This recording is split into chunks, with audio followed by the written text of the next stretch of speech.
Hoje a gente vai mergulhar numa ideia que, sério, virou o jeito de pensar o direito de cabeça para baixo. Foi uma mudança radical mesmo, que tirou o foco das teorias abstratas e botou ele na vida real, na prática. Essa é a história do pragmatismo jurídico.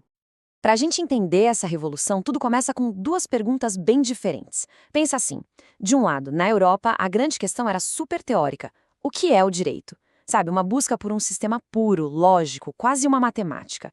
Aí, do outro lado, nos Estados Unidos, a pergunta era muito mais pé no chão, mais direta. Tá, mas isso funciona?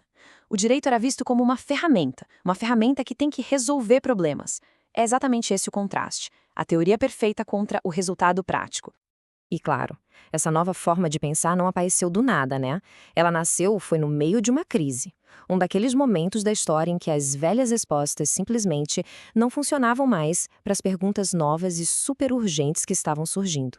Vamos tentar imaginar a cena. Estados Unidos, começo do século XX, o país está numa transformação absurda, super acelerada. Fábricas pipocando por todo lado, as cidades crescendo sem parar, conflitos trabalhistas pegando fogo, e aí, de repente, pá, a Grande Depressão de 1929, que basicamente quebra tudo e vira um mundo de ponta cabeça. E as leis da época, aquelas leis mais tradicionais, muitas delas vindas da Europa, pareciam totalmente fora da realidade, completamente desconectadas desse caos todo. E é aqui que está o pulo do gato. Juristas da época, como um cara chamado Roscoe Pound, perceberam que existia uma rachadura, uma fratura gigante. De um lado, você tinha o que ele chamou de direito nos livros. Sabe, as regras bonitinhas, lógicas, perfeitas no papel. Mas do outro lado, tinha o direito em ação, que era o que de fato acontecia na vida real. E a distância entre uma coisa e outra estava virando um abismo. Aquele sistema rígido, formalista, simplesmente não estava dando conta do recado.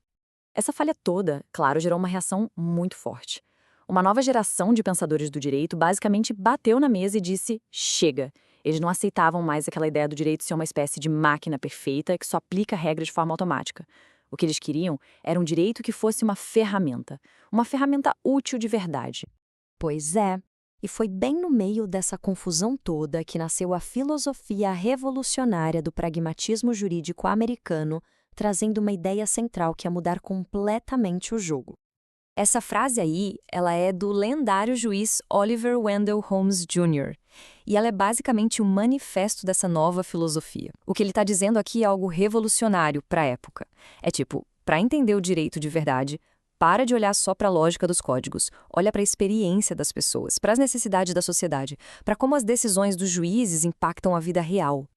E o Holmes não estava sozinha nessa, não. Tinha o Roscoe Pound, que foi quem bolou essa distinção entre a teoria e a prática. Tinha o Carol Llewellyn, que foi quase um antropólogo do direito, sabe? Ele foi estudar como as pessoas de verdade usavam a lei no seu dia a dia.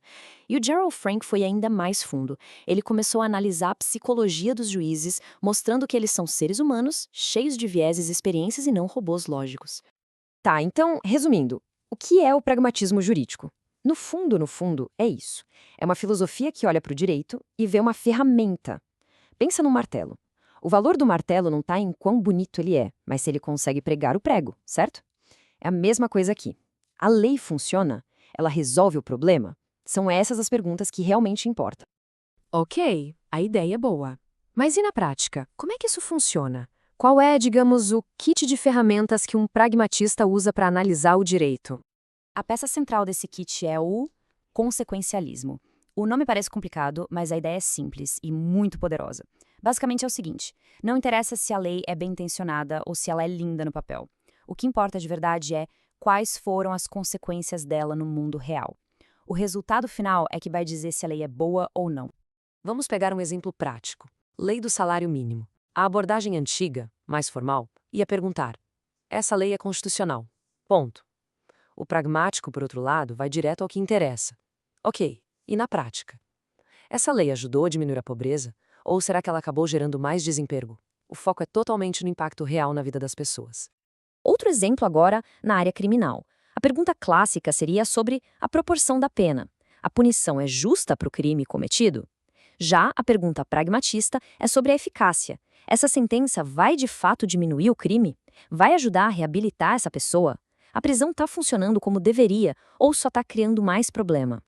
E para fechar, um caso de família, guarda de filhos. Em vez de ficar só no debate sobre os direitos formais do pai e da mãe, a pergunta pragmatista é muito mais humana, centrada na criança.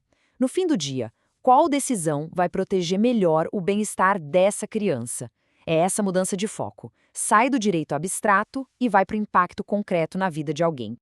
Então, a gente pode resumir esse jeito de pensar em 4 princípios básicos. Primeiro, o empirismo, que é olhar para os fatos, para a realidade, para os dados. Segundo, o consequencialismo, que a gente já falou, focar nos resultados. Terceiro, contextualismo, ou seja, entender que não existe fórmula mágica, o que funciona aqui pode não funcionar ali. E por último, flexibilidade, ter a cabeça aberta para encontrar a melhor solução para cada caso. Beleza, deu para ver que foi uma baita mudança de mentalidade. Mas e aí, qual foi o impacto disso na prática? Como é que o pragmatismo continua influenciando o direito até hoje?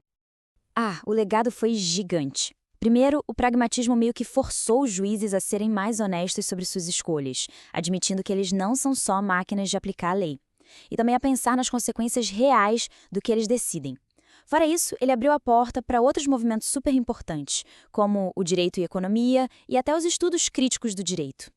E essa escola do direito e economia, que em inglês chamam de Law and Economics, é talvez o filho mais direto do pragmatismo.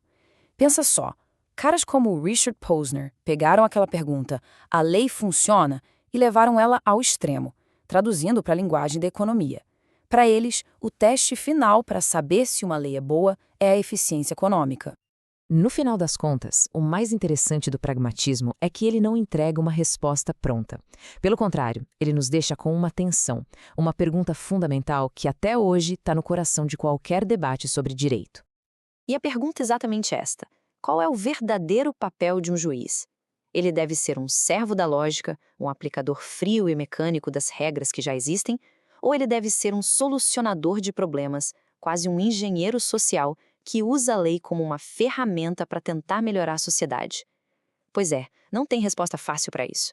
E é justamente esse debate que o pragmatismo colocou na mesa há mais de 100 anos, que continua vivo e fazendo o direito evoluir até hoje.